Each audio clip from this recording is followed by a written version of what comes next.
හයි යාළුවනේ, අද මම රිවිව් කරන්න යන්නේ budget friendly skin care products දෙකක් ගැන. මේ දෙකම ලංකාවේ ලේසියෙන් හොයාගන්න පුළුවන් වගේම රුපියල් 2000කට අඩු මිලකට ගන්නත් පුළුවන්. පළවෙනි ප්‍රොඩක්ට් එක තමයි මේ විව්වේ නයිට් සීරම් එක. මේක නයිට් සීරම් එකක් නිසා රෑට මූණ ක්ලීන් කරගත්තට පස්සේ යූස් කරන්න පුළුවන්. මේ සීරම් එකේ ටෙක්ස්චර් එක ගොඩක් ලයිට් වෙයිට්.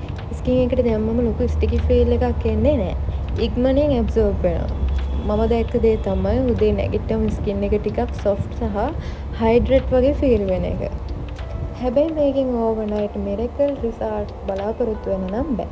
ඕනම ස්කින් කෙයාර් ප්‍රොඩක්ට් එකක් වගේ රෙගියුලර් යූස් කරද්දි තමයි වෙනසක් දකින්න පුළුවන්. බජට් එකට ගැලපෙන නයිට් සීරම් එකක් හොයන අයට මේක හොඳ ඔප්ෂන් එකක් කියලා මට හිතෙනවා.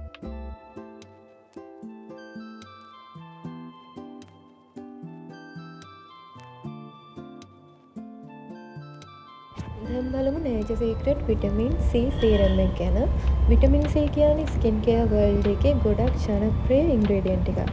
ගොඩක් අය මේක යූස් කරන්නේ ඩාර්ක් මාර්ක්ස්, ඩල් ස්කින් සහ අන්ಈවන් ස්කින් ටෝන් වෙනම අඩු කරගන්න බලාගෙන.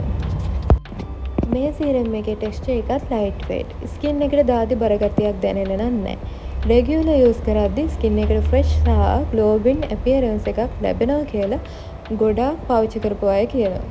හැබැයි ඔයාලා දැනගන්න ඕන දෙයක් තියෙනවා. විටමින් C ප්‍රොඩක්ට්ස් වලින් රිසල්ට් දකින්න සති කිහිපයක් ඔයාලට ඉවසන්න වෙනවා. මගේ ඔපිනියන් එක නම් මේ ප්‍රොඩක්ට්ස් දෙකම බජට් ස්කින් කෙයාර් කැටගරි එකේ හොඳ ඔප්ෂන්ස් දෙකක්. ඩේ ටයිම් එකේ විටමින් C සීරම් එක යූස් කරනවා නම් සන්ස්ක්‍රීම් එකක් දාන්න අමතක කරන්න එපා. ඔයාලත් මේ ප්‍රොඩක්ට්ස් දෙකෙන් එකක් හරි යූස් කරලා තියෙනවා නම් කමෙන්ට් එකක් දාලා ඔයාලගේ එක්ස්පීරියන්ස් එකත් කියන්න. තව බජට් ස්කින් කෙයාර් රිවිව්ස් ඕන නම් දිගටම මාත් එක්ක එකතු වෙලා ඉන්න. ගිහින් එන්න.